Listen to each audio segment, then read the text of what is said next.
آج کی اس ویڈیو میں آپ کو حضرت خضر علیہ السلام کے بارے میں بتایا جائے گا اور ان کی زندگی پر روشنی ڈالی جائے گی، لیکن اگر آپ نے ابھی تک ہمارے چینل کو سبسکرائب نہیں کیا تو کائنڈلی سبسکرائب کرنا مت بھولیے۔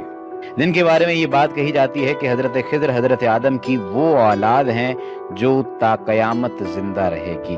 حضرت خضر اور آب حیات کی حقیقت کے بارے میں آج کی اس ویڈیو میں آپ کو بتایا جائے گا اور حضرت خضر علیہ السلام کی زندگی کے چند پہلوؤں پر بھی روشنی ڈالی جائے گی۔ حضرت خضر علیہ السلام کی کنیت ابو العباس اور نام بلیا اور ان کے والد کا نام ملکان ہے۔ بلیا سریانی زبان کا لفظ ہے، عربی زبان میں اس کا ترجمہ احمد ہے۔ خضر ان کا لقب ہے اور اس لفظ کو 3 طرح سے پڑھ سکتے ہیں: خضر، خضر اور خضر۔ خضر کے معنی سبز چیز کے ہیں، یہ جہاں بیٹھتے تھے وہاں آپ کی برکت سے ہری ہری گھاس اگ جاتی تھی، اس لیے لوگ ان کو خضر کہنے لگے۔ یہ بہت ہی عالی خاندان سے تعلق رکھتے ہیں اور ان کے آباء و اجداد بادشاہ تھے۔ بعض عارفین نے فرمایا ہے کہ جو مسلمان ان کا اور ان کے والد کا نام اور ان کی کنیت کا نام یاد رکھے، انشاءاللہ تعالی اس کا خاتمہ ایمان پر ہوگا۔ تو اگر ہو سکے تو اس کنیت کو یاد رکھیے گا۔ ابو العباس بلیا بن ملکان، یہ حضرت خضر علیہ السلام حضرت ذوالقرنین علیہ السلام کے خالہ زاد بھائی بھی تھے۔ حضرت خضر علیہ السلام حضرت ذوالقرنین کے وزیر اور جنگلوں میں علم بردار رہے ہیں۔ یہ حضرت سام بن نوح کی اولاد میں سے ہیں اور تفسیر ساوی میں ہے کہ حضرت ذوالقرنین حضرت ابراہیم خلیل اللہ کے دست حق پرست پر اسلام قبول کر کے مدتوں ان کی صحبت میں رہے اور حضرت ابراہیم خلیل اللہ نے ان کو کچھ وصیتیں بھی فرمائی تھی۔ تو اس سے یہ معلوم ہوتا ہے کہ حضرت خضر کا دور حضرت ابراہیم علیہ السلام کے دور کے فوری بعد کا ہی ہے۔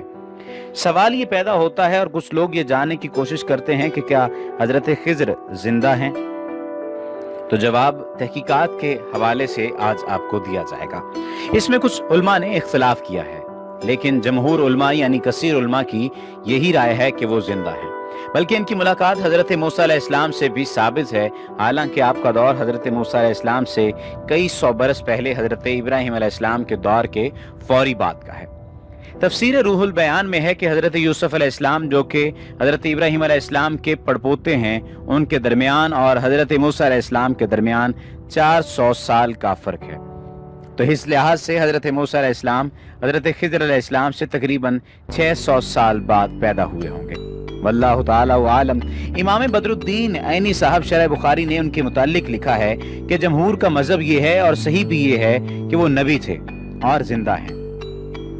اسی طرح تفسیر خازن میں ہے کہ اکثر علماء اس پر ہیں اور مشائخ و صوفیہ اصحاب عرفان کا اس پر اتفاق ہے کہ حضرت خضر علیہ السلام زندہ ہیں۔ شیخ ابو عمرو بن صلاح نے اپنے فتاوی میں فرمایا کہ حضرت خضر جمہور علماء اور صالحین کے نزدیک زندہ ہیں۔ اب آپ کو آب حیات کی حقیقت کے حوالے سے بتاتے ہیں۔ آب حیات کے متعلق بہت سارے اختلافات ہیں۔ بعض لوگ اس کو ایک افسانے کے علاوہ کچھ نہیں کہتے، کیونکہ آب حیات کا تذکرہ نہ قرآن پاک میں ہے نہ ہی کسی صحیح حدیث میں۔ ہاں، کچھ علماء کرام نے اس کا تذکرہ اپنی تفاسیر میں حضرت ذوالقرنین کے پہلے سفر کے زمرے میں کیا ہے، جیسا کہ تفسیر خزائن العرفان میں نقل کیا گیا ہے کہ حضرت ذوالقرنین نے پرانی کتابوں میں پڑھا تھا کہ سام بن نوح کی اولاد میں سے ایک شخص چشمہ حیات سے پانی پی لے گا تو اس کو موت نہ آئے گی، اس لیے ذوالقرنین نے مغرب کا سفر کیا۔ آپ کے ساتھ حضرت خضر علیہ السلام بھی تھے، وہ تو آب حیات کے چشمہ پر پہنچ گئے اور اس کا پانی بھی پی لیا، مگر حضرت ذوالقرنین کے مقدر میں نہیں تھا، وہ محروم رہ گئے۔ اس سفر میں آپ جانب مغرب روانہ ہوئے تو جہاں تک آبادی کا نام و نشان ہے وہ سب منزلیں طے کر کے آپ ایک ایسے مقام پر پہنچے کہ انہیں سورج غروب کے وقت ایسا نظر آیا کہ وہ ایک سیاہ چشمے میں ڈوب رہے ہیں، جیسا کہ سمندری سفر کرنے والے کو آفتاب سمندر کے کالے پانی میں ڈوبتا نظر آتا ہے۔ وہاں ان کو ایک ایسی قوم ملی جو جانوروں کی کھال پہنے ہوئے تھی، اس کے سوا کوئی دوسرا لباس ان کے بدن پر نہیں تھا، اور دریائی مردہ جانوروں کے سوا ان کی غذا کا کوئی دوسرا سامان نہیں تھا۔ یہ قوم ناسک کہلاتی تھی۔ حضرت ذوالقرنین نے دیکھا کہ ان کے لشکر بے شمار ہیں، یہ لوگ بہت ہی طاقتور اور جنگجو ہیں، تو حضرت ذوالقرنین نے ان کے گرد اپنی فوجوں کا گھیرا ڈال کر ان لوگوں کو بے بس کر دیا۔ چنانچہ کچھ تو مشرف با ایمان ہو گئے، لیکن کچھ آپ کی فوجوں کے ہاتھوں مقتول ہو گئے۔ اس طرح تفسیر خازن اور شیخ ابو عمرو بن صلاح نے اپنے فتاوی میں فرمایا کہ حضرت خضر اور الیاس جمہور علماء و صالحین کے نزدیک زندہ ہیں اور ہر سال زمانہ حج میں ملتے ہیں، اور یہ کہ حضرت خضر نے چشمہ حیات میں غسل فرمایا اور اس کا پانی بھی پیا۔ حضرت موسیٰ اور خضر کی ملاقات کے حوالے سے بھی آج آپ کے ساتھ یہ بات شیئر کی جائے گی کہ ان کی آپس میں کس طرح سے ملاقات ہوئی۔ قرآن مجید میں حضرت موسیٰ علیہ السلام اور حضرت خضر علیہ السلام کی باہم ملاقات اپنی نوعیت اور تاثر کے اعتبار سے سراسر ایک منفرد واقعہ ہے۔ موسیٰ علیہ السلام صاحب شریعت پیغمبر تھے۔ ایک موقع پر انہیں باطنی احوال یعنی اسرار کونیاں جاننے کا شوق ہوا۔ اللہ تعالیٰ نے ان کی ملاقات ایک ایسی ہستی سے کرائی جس کے سپرد باطنی معاملات تھے۔ قرآن مجید میں اس ہستی کا نام مذکور نہیں ہے، البتہ احادیث اور تفاسیر میں اس کا نام خضر بتایا جاتا ہے۔ حضرت خضر نے موسیٰ علیہ السلام سے کہا، آپ میرے ساتھ چلتے ہوئے جو معاملات دیکھیں گے اس پر خاموش نہیں رہ سکیں گے، سوال کرنے پر مجبور ہو جائیں گے۔ حضرت موسیٰ نے خاموش رہنے کا وعدہ کیا، لیکن جب انہوں نے پے در پے 3 عجیب و غریب واقعات اپنی آنکھوں سے دیکھے تو ہر بار مہر سکوت توڑنے پر مجبور ہو گئے۔ پہلا واقعہ اس طرح پیش آیا کہ حضرت موسیٰ اور حضرت خضر نے مل کر ایک کشتی میں سفر کیا۔ دریا کے دوسرے کنارے پر پہنچنے کے بعد خضر نے اس اچھی بھلی کشتی کا ایک کونا توڑ کر اسے ناقص کر دیا۔ دوسرا واقعہ یہ تھا کہ ایک مقام پر کچھ بچے کھیل رہے تھے۔ خضر نے آگے بڑھ کر ایک بچے کو پکڑا اور اسے موت کی نیند سلا دیا۔ ظاہر ہے یہ شرعی طور پر گناہ کبیرہ کا ارتکاب تھا۔ تیسرا واقعہ یہ تھا کہ موسیٰ اور خضر نے ایک بستی کے مکینوں سے کھانا طلب کیا تو کسی نے بھی ان کے سوال کو درخور اعتنا نہ سمجھا۔ اچانک ایک شکستہ دیوار دکھائی دی جو معمولی سے دھکے سے گر سکتی تھی۔ خضر نے موسیٰ سے کہا، آئیے ہم یہ دیوار تعمیر کر دیں۔ چنانچہ دونوں اصحاب نے وہ دیوار اثر نو کھڑی کر دی۔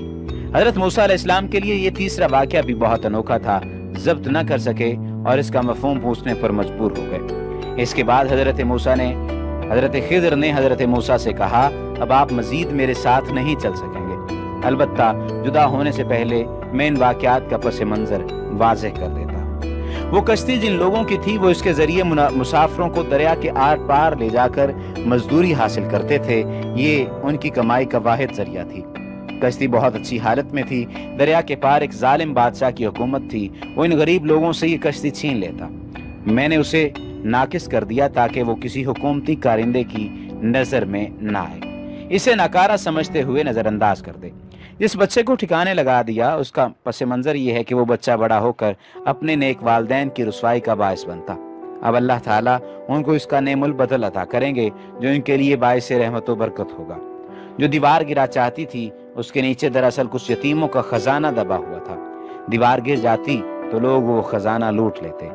اب دیوار کی تعمیر نو سے وہ خزانہ اس وقت تک محفوظ رہے گا جب تک اس کے وارث بچے بلوغت کی عمر کو نہیں پہنچ جاتے۔ اس میں کوئی شک نہیں کہ اس قصے کا مقصد انسانوں پر واضح کرنا ہے کہ ایک یہ دنیا ہے جس میں تم رہتے بستے ہو۔ شرعی اصول و قوانین اسی ظاہری دنیا کے معاملات کو سنوارنے کے لیے متعین کیے گئے ہیں، لیکن یہ نہ بھولو کہ ظاہری دنیا کے ساتھ ساتھ ایک دوسری دنیا بھی ہے جو تمہاری نگاہوں سے اوجھل ہے۔